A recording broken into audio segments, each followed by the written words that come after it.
Britain's military gamble, economic and strategic perils behind arms buildup. Nuclear ambitions.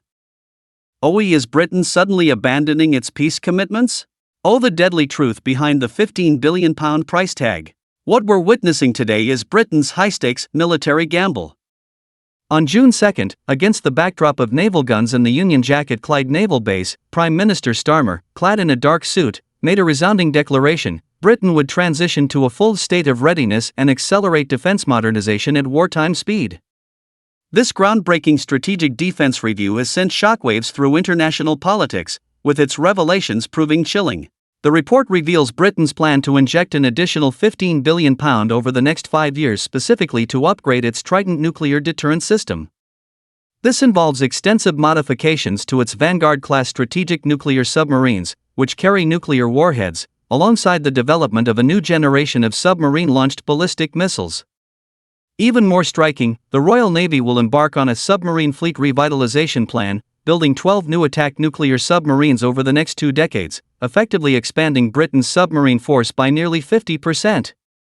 Furthermore, to bolster defense production, the British government announced the construction of 6 new modern armaments factories, covering the entire production chain from precision-guided weapons to armored vehicles. This series of actions not only sets a new historical record for British defense spending but also marks the largest military expansion since the end of the Cold War. Analysts suggest this move could disrupt the existing distribution of military resources within NATO and provoke strong reactions from countries like Russia regarding European security. However, what truly sent shivers down my spine was a subtly worded sentence in the report: the threats facing Britain are more severe than at any time since the Cold War. It's worth noting that the report's drafting team included 3 core members who previously contributed to the U.S. Department of Defense's Nuclear Posture Review. More crucially, I've learned from internal NATO sources that a recently completed classified report by the U.S. think tank Center for Strategic and International Studies, SISE, indicates this move by Britain could trigger a domino effect of an arms race in Europe. Next, I'll dissect this military gamble from 3 angles: Europe's largest defense spender grappling with technological hollowing out, America's strategic calculations and Britain's fatal compromises, and the economic poison lurking behind nuclear deterrence. Each point will be supported by exclusive data, culminating in a paradox of peace you've likely never heard before. Europe's top military spender, the Emperor's new clothes. British Defence Secretary Healey has repeatedly boasted in parliamentary speeches, "We will build an army that is 10 times more lethal." This ambitious statement stands in stark contrast to the current state of Britain's defence industry. A 2023 report by the UK National Audit Office revealed that its self-sufficiency in military chips is less than 15%, and it has only one main battle tank production line with an annual capacity of fewer than 20 vehicles. Defence giant BAE Systems has seen significant layoffs in recent years, leading to a loss of over 30% of key technical positions, with even routine warship maintenance outsourced to foreign shipyards. While the government speaks of military innovation, the reality is that the British defence industrial complex is suffering from muscle atrophy, core technologies are missing, supply chains are fragile, and production capacity has severely shrunk. The so-called increase in lethality seems more like an empty political slogan. Britain's latest Dreadnought-class strategic nuclear submarines, with their core PWR-3 nuclear reactors developed by Rolls-Royce, still rely on the U.S. Oak Ridge National Laboratory for crucial uranium-235 enrichment technology. More ironically, the 12 SSN AUKUS attack submarines currently under construction will directly use the U.S. General Dynamics and /BYG-1 sonar system. This means that if Anglo-American relations sour, the eyes of British nuclear submarines could instantly go blind. After the outbreak of the Russia-Ukraine conflict, Britain supplied Ukraine with over 100,000 large-caliber artillery shells, directly depleting its army's inventory to a dangerous level only sufficient for 1 week of high-intensity combat. To fill the gap, Britain was forced to purchase K9 self-propelled howitzer shells from South Korea at 3 times the cost of domestic production.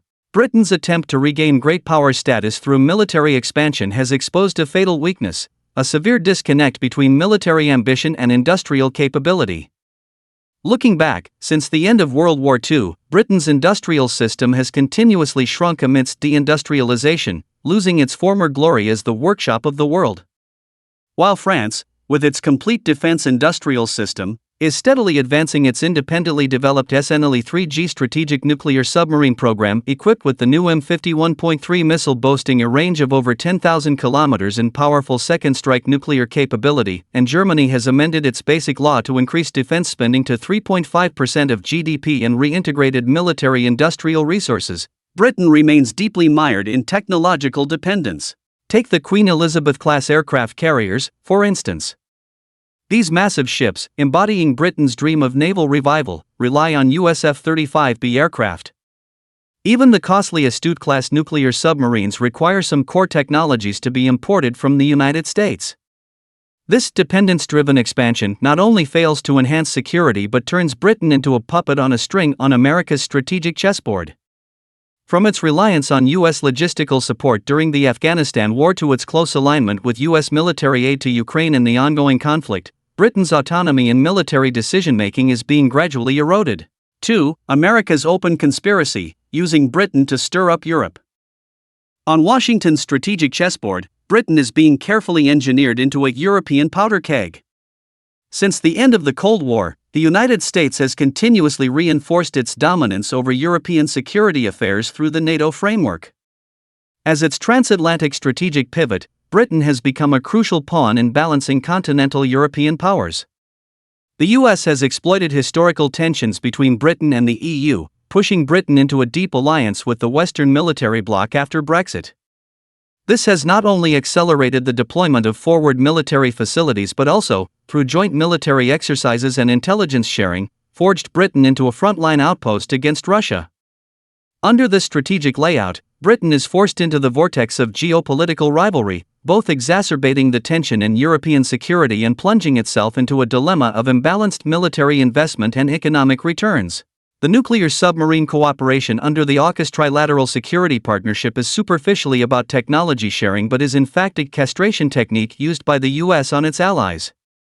According to the agreement, British SSN AUKUS nuclear submarines must use US combat control systems and vertical launch systems, with the ammunition supply chain entirely dominated by the US. More subtly, the US requires Britain to adopt a modular design during construction, ensuring that critical systems can be taken over at any time during wartime. In the 2025 NATO Hedgehog 2025 military exercise, Britain led troop deployment drills in Estonia, with 40% of the 16,000 participating personnel coming from the UK. Simultaneously, the operational orders for the British Astute-class nuclear submarines deployed in the Baltic Sea must be copied to the US 6th Fleet Command. This dual command model is essentially a rehearsal for proxy wars that the US is orchestrating in Europe.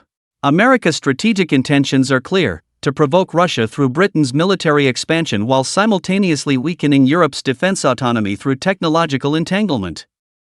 Looking back at the NATO eastward expansion process after the Cold War, the US continuously instilled a common threat narrative into European allies through the North Atlantic Treaty Framework, transforming Britain into a frontline position to counterbalance Russia. After the 2014 Crimea incident, the US pushed Britain to increase defense spending to 2.25% of GDP and spearheaded the military aid to Ukraine operation, demanding Britain provide depleted uranium shells, Challenger 2 tanks, and other heavy equipment, thus prolonging the Russia-Ukraine conflict. This military pressure conceals a deeper strategic calculation.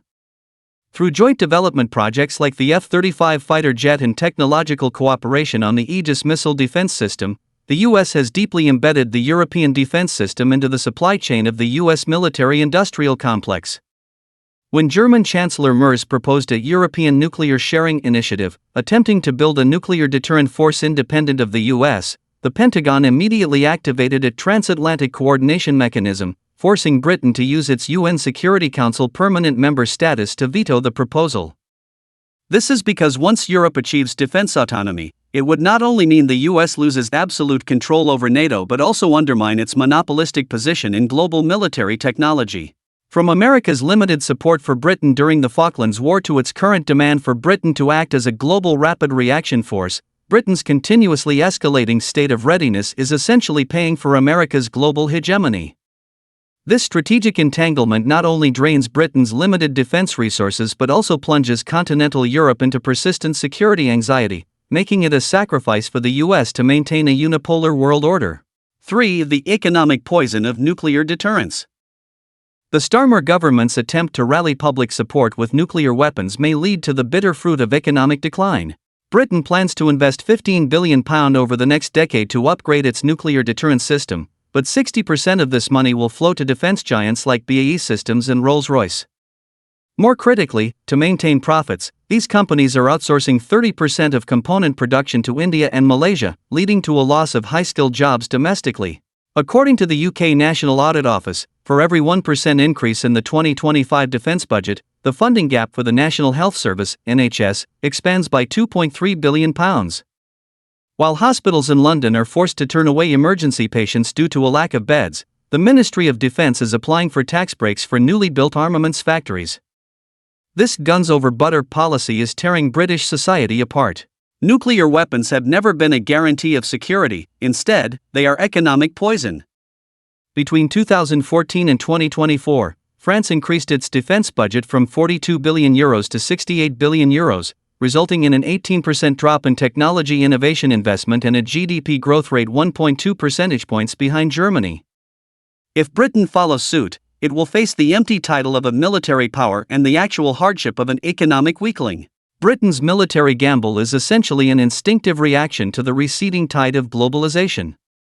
Post-Brexit, the UK lost the EU single market's tariff advantages, with Anglo-EU trade volume decreasing by 12% year-on-year in 2023, manufacturing hollowing out intensifying, and the international status of London's financial district being challenged by New York and Singapore.